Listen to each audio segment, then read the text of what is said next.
Welcome to Smart Talk, a series of interviews with world-leading economists. Today I have the privilege of talking with Dr. Costas Lapavitsas. Dr. Lapavitsas is a professor of economics at the School of Oriental and African Studies at the University of London. He also was a member of the Greek Parliament for the left-wing Syriza party, elected in January 2015. He advocated Greece withdrawing from the euro and reintroducing its former national currency as a response to the general debt crisis in Greece. Dr. Lapavitsas is also a noted theoretician on financialization of the economies of the Western world. I'm Andrew Mazzone, president of the Henry George School of Social Science, and this is Smart Talk.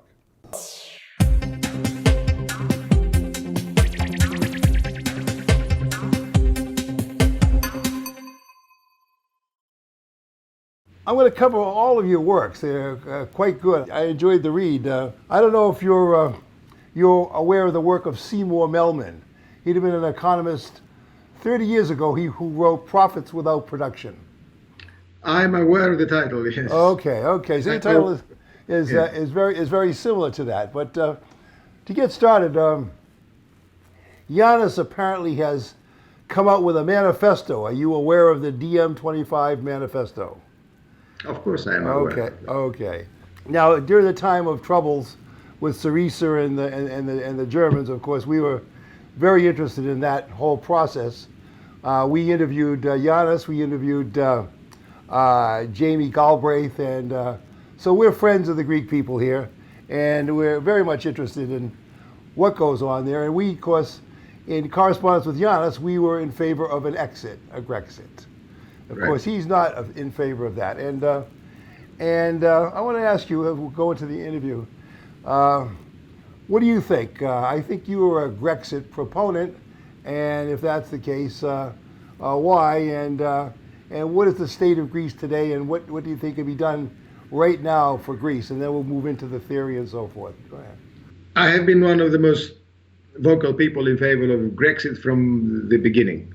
Rather, I wouldn't call it Grexit because this is what the lenders call it, and powerful countries in Europe, Germany, and so on. I would call it exiting the monetary union. I've been a vocal supporter of that since 2010. In my judgment, Greece still needs, and it needed then, to default on its debt and to change its currency back to national currency. These are two fundamental steps that would allow it to put its economy down a different path. As long as it follows current policies and as long as it belongs to the monetary union, it stands no chance. And my differences with Syriza in its early incarnation, and I was a member of parliament for Syriza. I know that. Was precisely over this point. I and several others in Syriza argued that it is impossible to follow a radical program that would change the path of the country, significant change, social and economic, without breaking with the monetary union. Clear. And we were proven right, because the monetary union is basically not just the money we carry in our pockets, but a very rigid and powerful set of institutions that control ultimately the provision of liquidity to the banking system. And therefore, they give power to the lenders to throttle you. So if you want to follow a different path, step number one, get out. Let me comment on that. Of course, I think the stumbling block, of course, was the Greek people somehow feel that the Greeks themselves cannot manage their own currency. And I don't know why they would have that feeling. It seems that in any polls and any surveys, although the Greek people supported Syriza. The vote was a brilliant vote in basically saying to the Germans, hey, enough. But the Greeks can't get themselves to weed themselves onto their own national currency. And I wondered if you had any insight as to why that's so. I have thought long and hard about that, because it is in some ways the greatest mystery. Working out the path of the country, if it followed the bailout strategies, was not a particularly difficult thing. Any run-of-the-mill economist would have worked it out. Many people did, and indeed the disaster came out of it. This was obvious. The real problem, and also it's easy to see that in the medium and long term, Greece would be better off with national currency that would allow it to follow different. This is, in some ways, for most economists, this is trivial. The problem is, of course, the short-term costs of the transition. That's one problem. And it's a serious problem, technical in other ways. And of course, the problem is more than that. It's a problem of social interests, powerful social interests, and ideology. And if I may say, we must start with the social and economic interests and the ideology, and then go to the short-term problems. The banks in Greece were foursquare for the euro. They've never changed their mind. They are the strongest supporters of this approach, remaining where we are, and they're very, very powerful politically. And so were big businesses, a range of big businesses who deal with the European markets and do a lot of their business in euro anyway. And they were afraid of the implications of devaluation and so on, because Greek industry has shrunk and it leaks abroad, it imports heavily. So big businesses to a certain extent were for the euro. So there were strong economic interests. But even more important than that was, of course, ideological factors.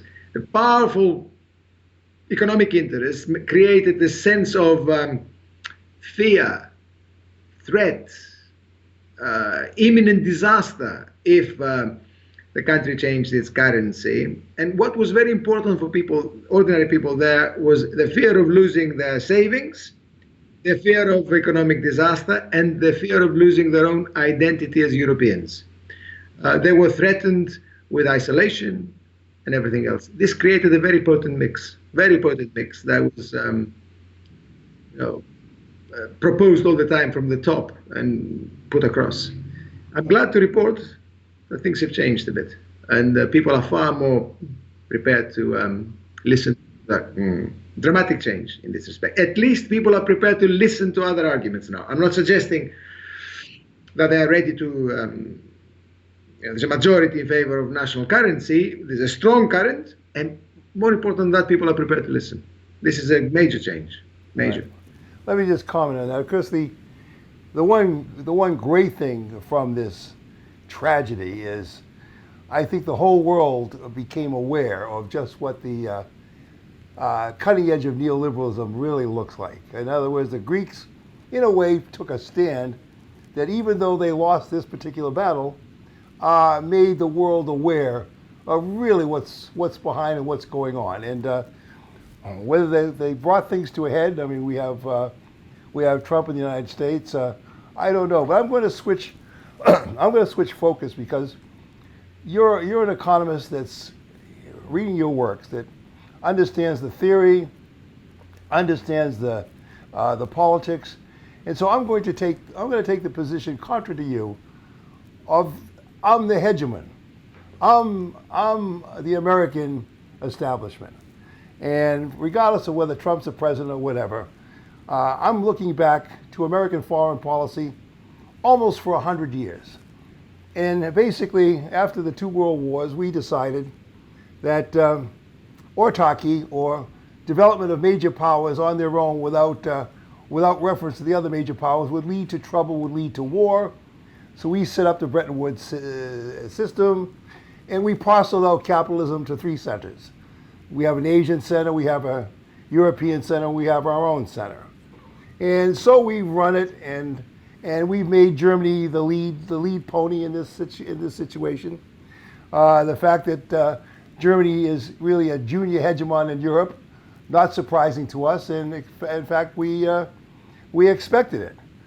But one of the things I suppose we didn't expect monopoly capitalism to be one that constantly would grind down effective demand simply because of the increase in monopoly.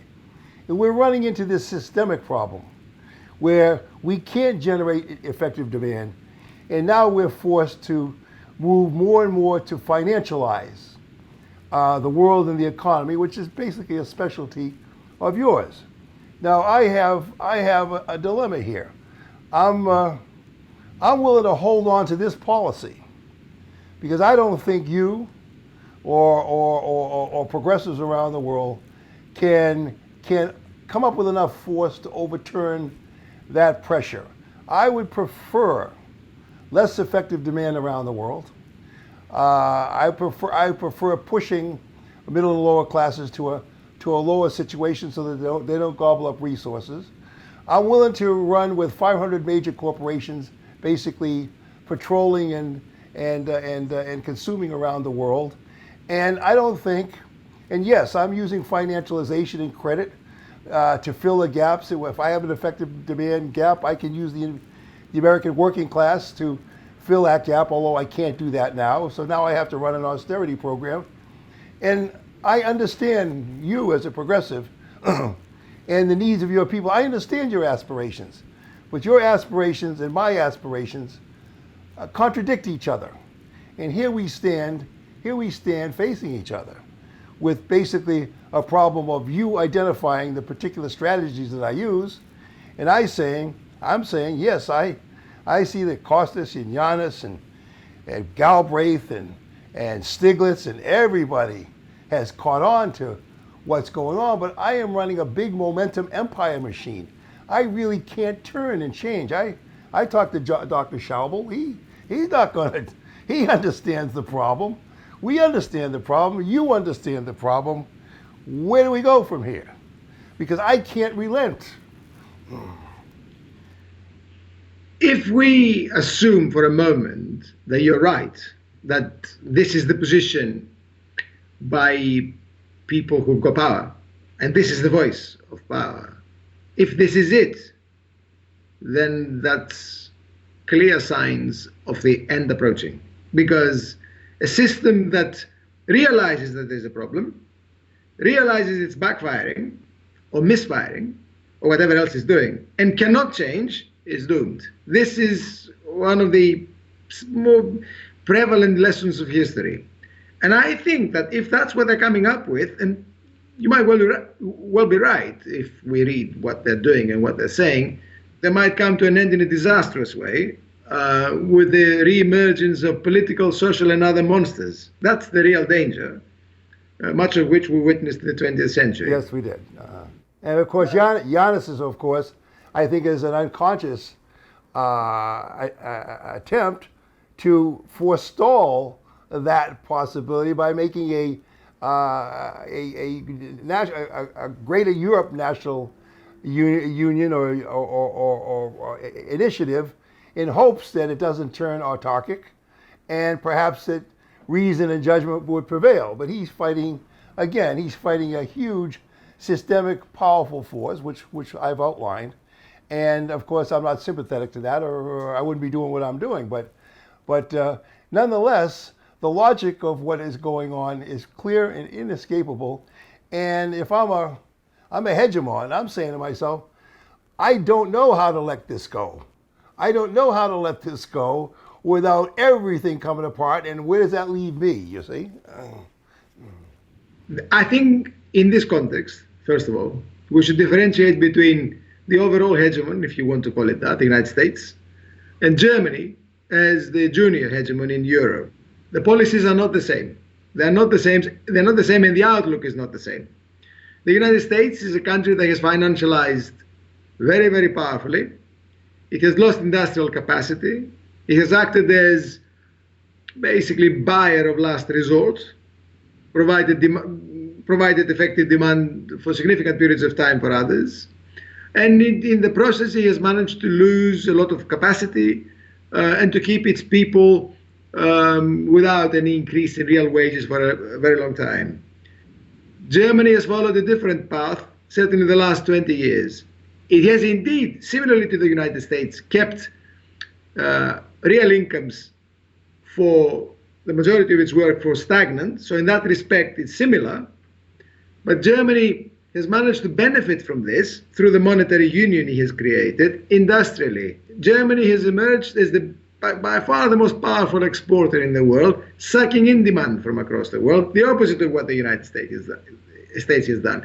So The position of Germany with regard to Europe, to its immediate periphery, and in the world is very, very different to the United States, and their interests are different. And these interests will clash.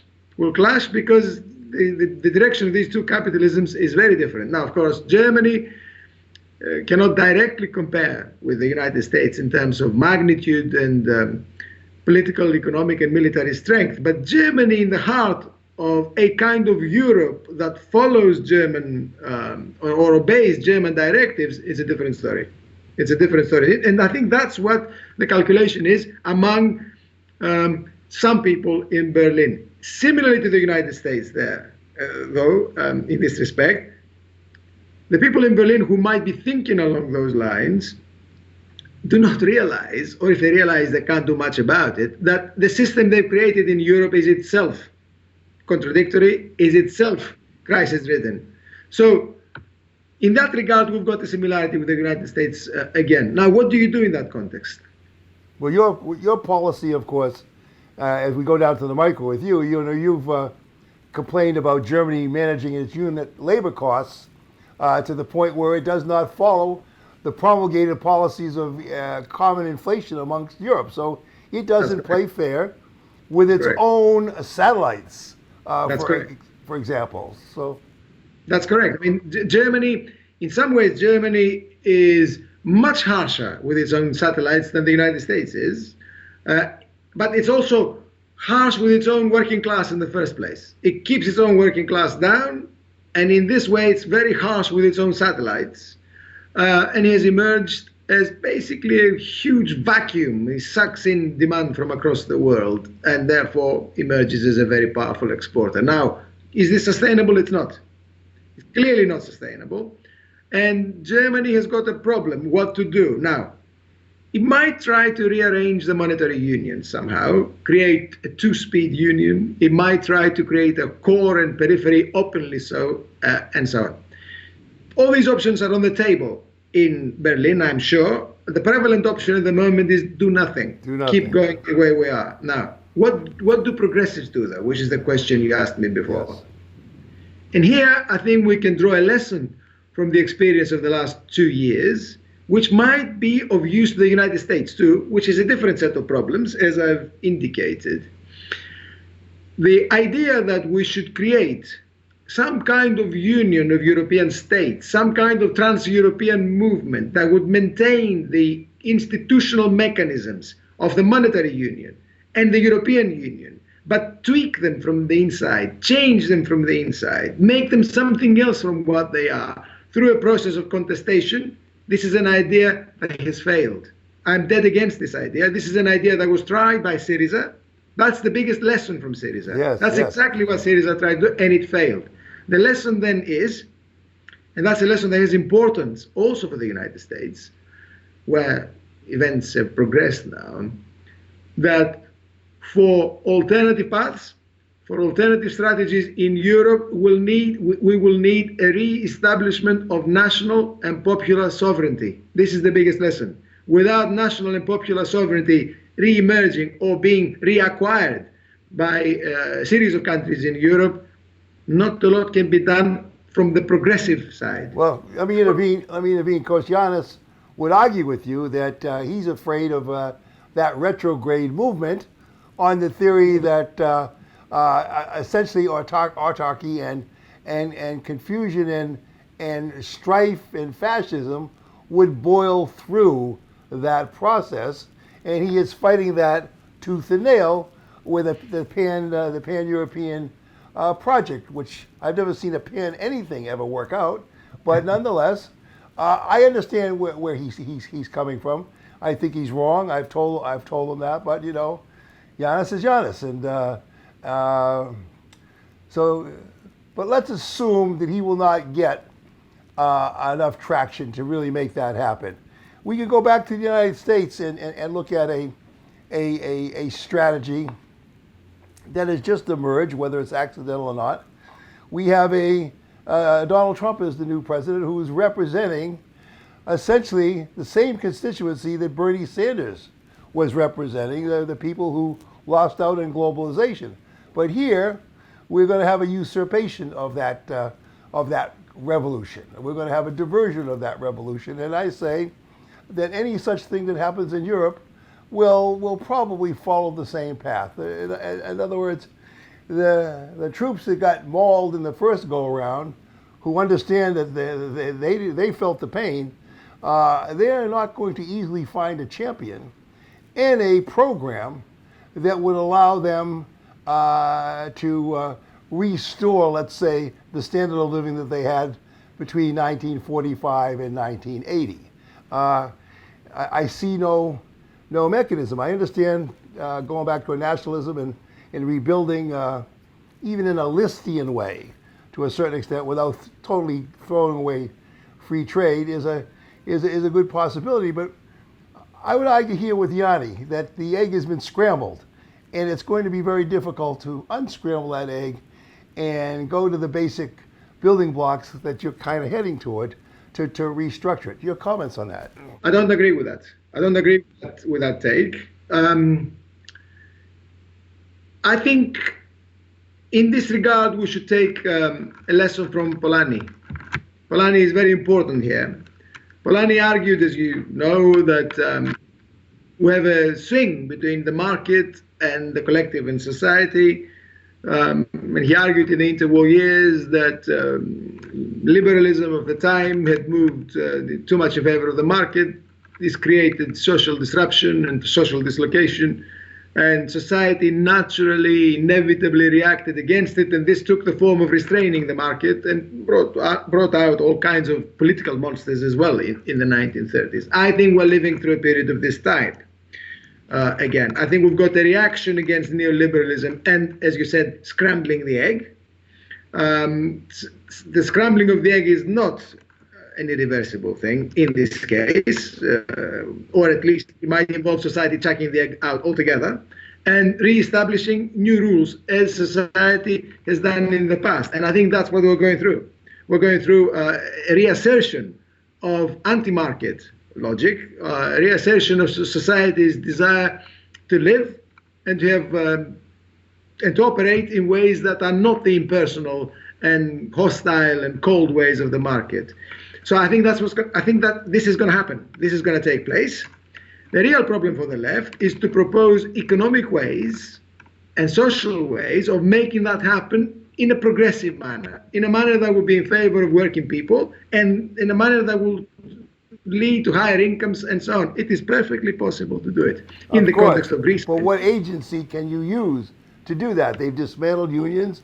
They've dismantled all the things that would embed a market into society. Those structures and institutions have been effectively dismantled. And what are the progressives going to do to re-embed the market into these socially civilized mechanisms that would take off the rough edges of the market? Where are those institutions, and who? Sure. So we now go to the key question, which is the question of the subject. Who is going to do all that? And we must identify this. But let's first of all agree what it is that we must do, because much of the left and many progressive people until now have not even agreed on what we need to do. And much of that has to do with the fall of the Berlin Wall and the retreat of the left in Europe and elsewhere the last 3 decades. Not that, I mean, I'm not defending the countries of the East. I'm just seeing it as a reality. And much of the left since that time has basically accepted the idea that this is irreversible, it's a law of nature, this is how you run society, this is how you run the economy, there's nothing serious you can do. This was never right, but the left accepted it. What we must do is recapture some of the confidence that we used to have and propose new ideas to people on the basis of the principle of control and regulation. And we can take a lesson from the right in this respect. The right didn't suffer from this weakness that the left suffered from, came out openly and said, I want to do this, and if the market doesn't like it, I will impose my will on the market. The left has lost the capacity to do it. First, then he must reacquire that. Once it reacquires it, then he can approach society and social forces with a different outlook and from a different perspective. That's what's missing at the moment. Now, undoubtedly, the organizations of the working class, the organizations of working people and other forces in the United States, in Western Europe and elsewhere, political and social organizations are today in a poor state, very poor state. It's a case of rebuilding. It's a case of rebuilding and re-establishing these mechanisms. And we've seen this in Greece, and I've seen it in Britain where I live. It's not an easy task at all. We're starting from a very low base. But I don't see an alternative. I've got no easy option to offer you, but I don't see an alternative. It's a task that must be confronted head on right now with clarity. The key thing is clarity. And anyone who talks, from my perspective, of a trans-European project,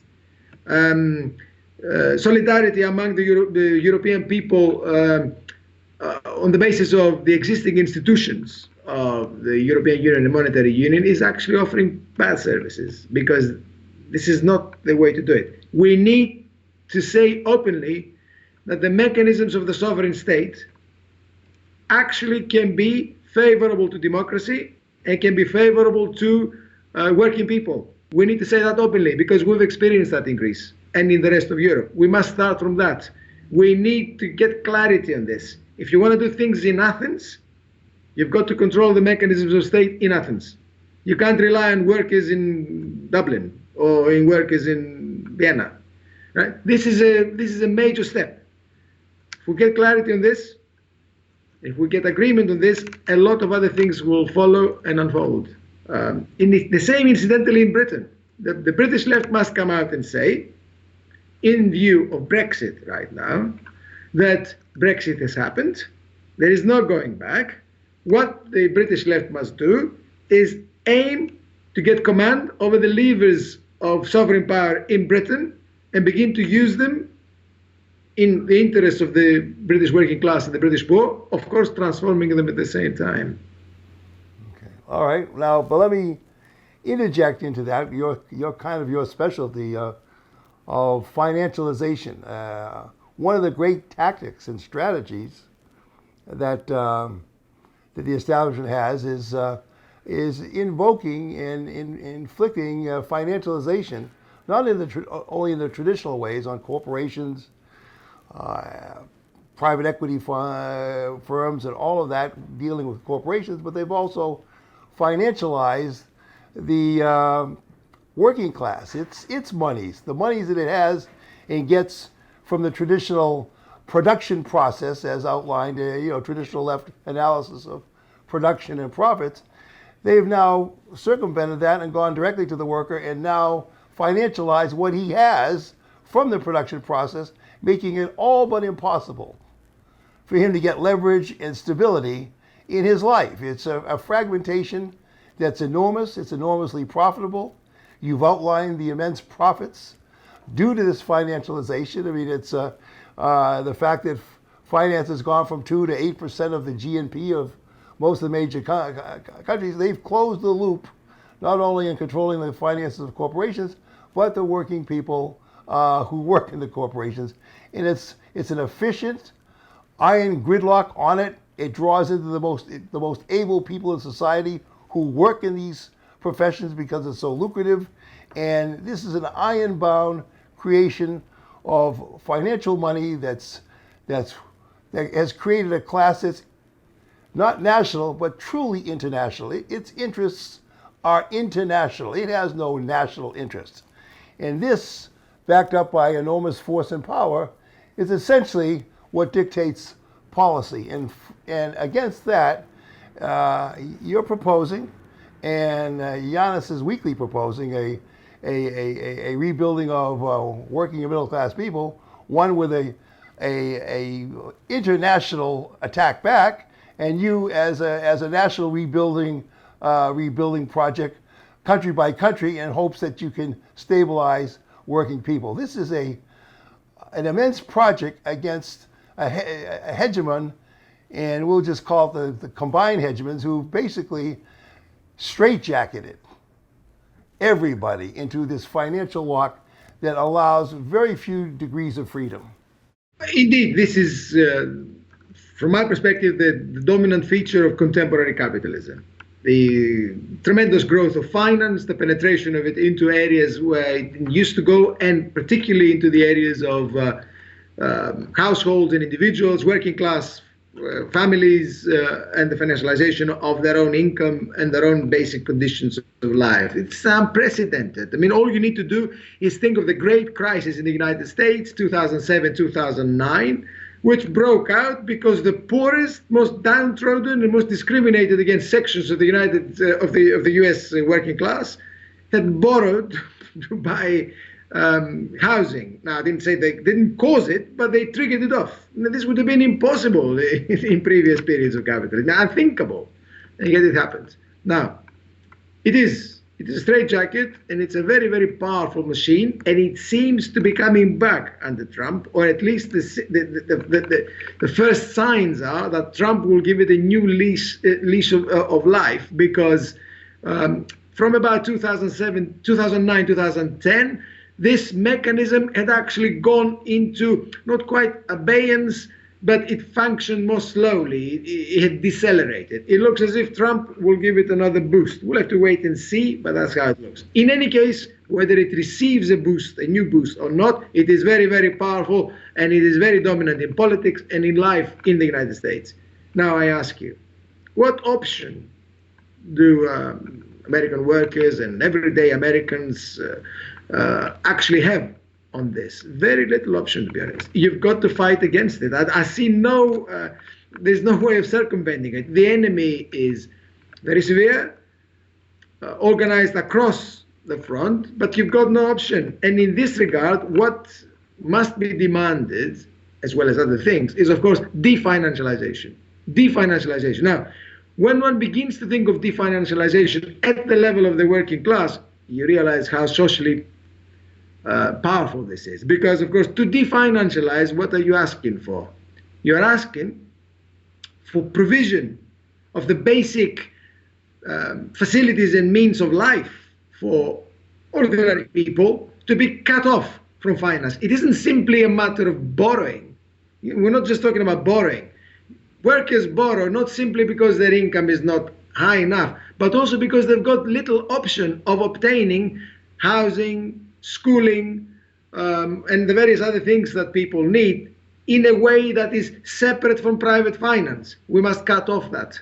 There is no law that says that private banking must be involved in providing for education for the American youth. There's no reason to do that. There is no logic, no capitalistic logic that says this is a necessity. This is what has emerged, allowing in the United States, allowing a lot of people to make huge profits at the expense of the young people in the United States. This can change.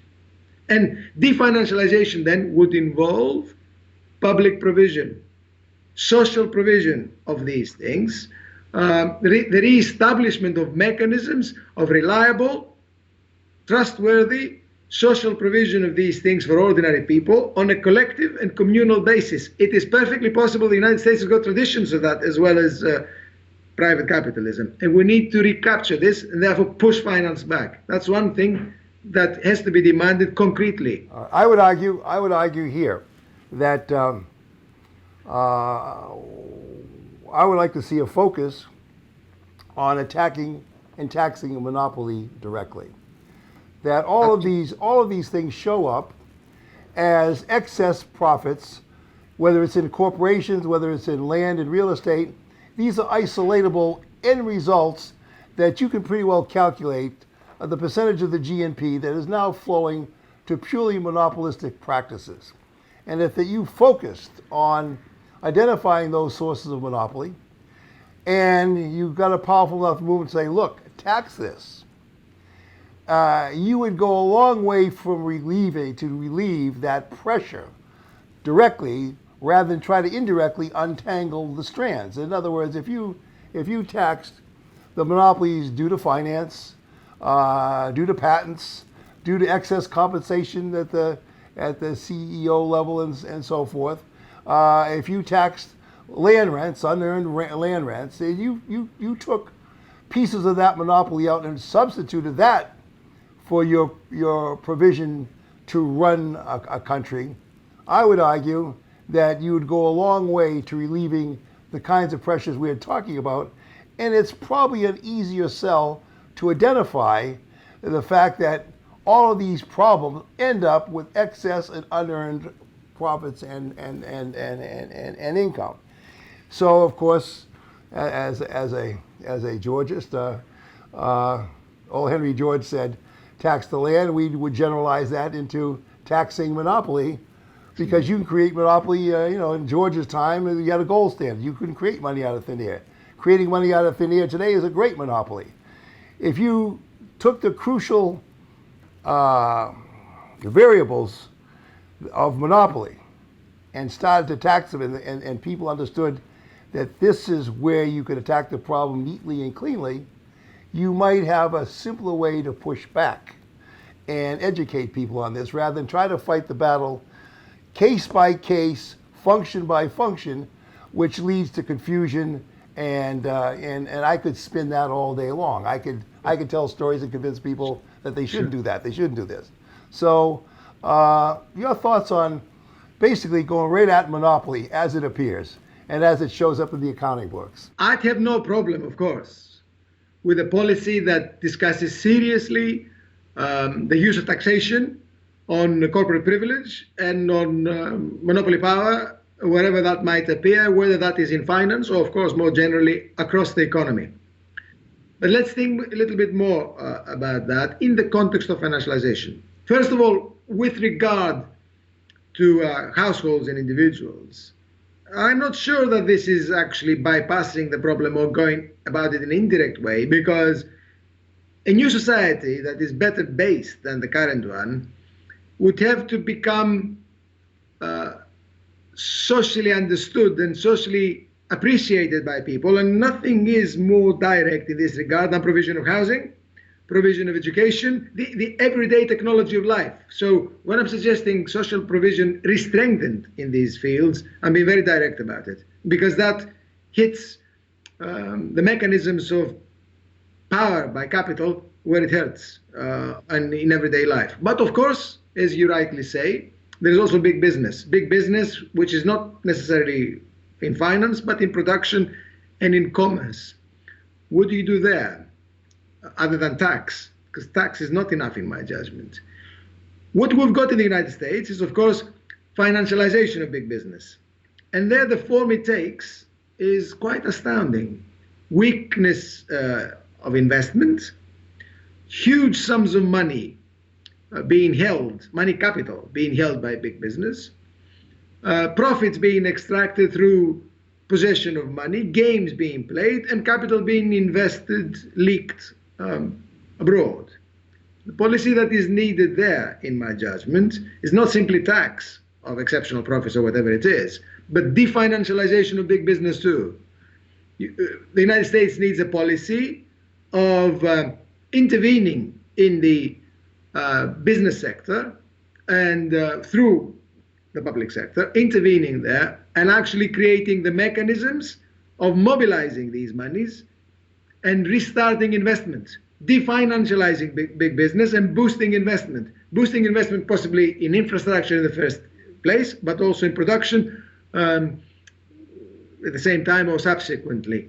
This is what I understand as a necessary thing in the United States, and that can go with a rebalancing of social power, property, and control over these huge amounts of money and over the investments that take place. This, to me, is cutting-edge intervention in the United States right now, and very necessary as that goes. Okay, well, the argument would be, I think, is that the very nature of capitalism tends to monopoly.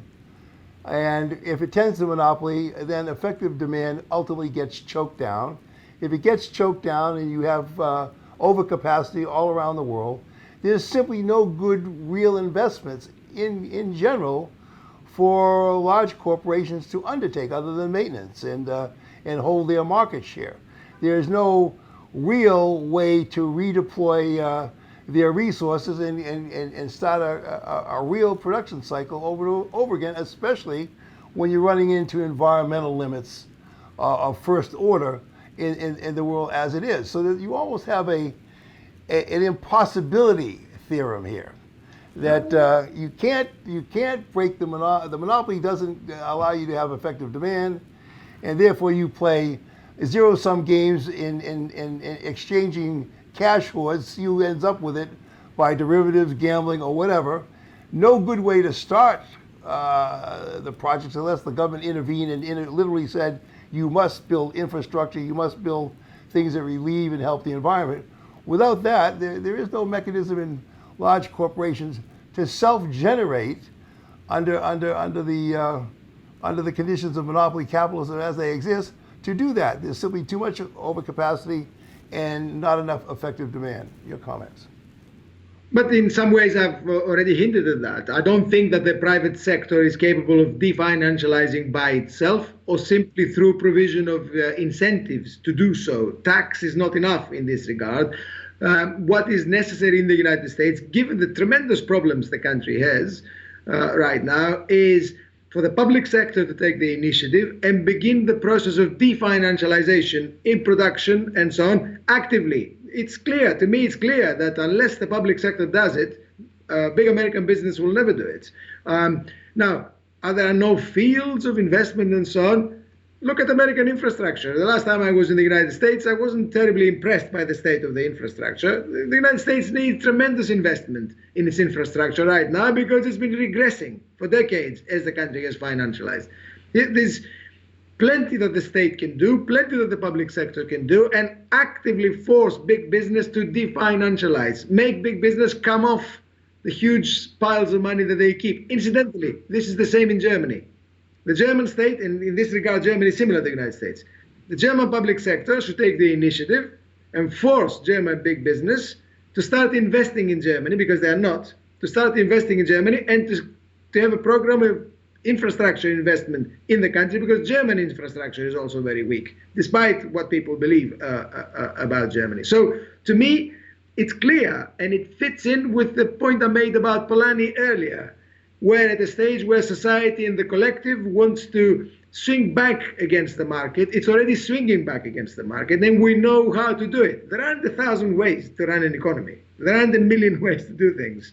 It's clear, just as the private came back and the individual came back 40 years ago with Milton Friedman and with all the rest of the neoliberals, we need to make sure that the pendulum swings the other way, and the collective and the public returns and reestablishes itself and changes the social balance. It's perfectly possible. Definancialization of production, definancialization of society. One last thing, if I may.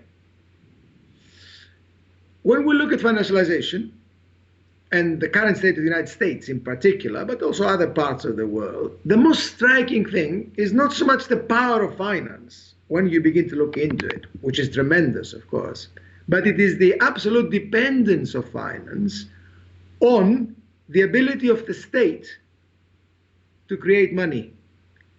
Financialization and neoliberalism are not the negation of the state. It's a mistake to think of that. They depend on the state, absolutely, and in particular, they depend on the state's ability to create money. If it wasn't for the Federal Reserve in the United States creating enormous amounts of money the last 5-6 years since the Great Crisis, there wouldn't have been much financialization in the United States by now. There would have been. Now, what is this money created? That's not private money. This is public money. It's actually a kind of fiat money created against the credit of the American people. It's basically the credit of society. It's basically the condensed credibility of American society, the United people, being translated into cash without convertibility into anything of value by law, which is used by big business and by big financial business. Well, the United States, the people of the United States, the working class people and others of the United States can use this power, and it's about time they used it in their own interests, not in the interests of finance, not in the interests of big business, which is what has happened the last few years, but in the interests of themselves. It's a tremendous power, and the Fed has demonstrated it. Well, let's use it. Let's use it for the benefit of the men. All right, well, thanks. I think it was a fabulous interview, actually. I hope that Greece leads the way out, because if the Greeks can exit and rebuild their country on the lines that you talked about, it'll be a wonderful model for everybody else. We're involved in a struggle here. It's not easy. No. For the reasons that we've discussed. Of course, but I'm hopeful. I'm always hopeful. And in any case, there are storms ahead. It's clear. Storms ahead in Europe. Storms ahead already breaking out in the United States. You are in a difficult position yourselves. Absolutely. But So- Costas, it was keep the faith. Well, that's it. Keep the And faith, never- Costas. You're a never great give up. writer. You've got great insight, and you're charismatic. And wow, what an interview! We'll do this again. We'll do this again maybe within 6 months. Maybe. Okay. Thanks very much, and I look forward to it. And keep up the good work. Okay. Take care. Okay. All right. Thanks. It was You great. too. Bye bye now. The best looking economist in the world, right here. This is it. Right? That's it for this edition of Smart Talk. For more information on this and past episodes, please go to our website, henrygeorgeschool.org. I'm Andrew Mazzone, and thank you for watching Smart Talk.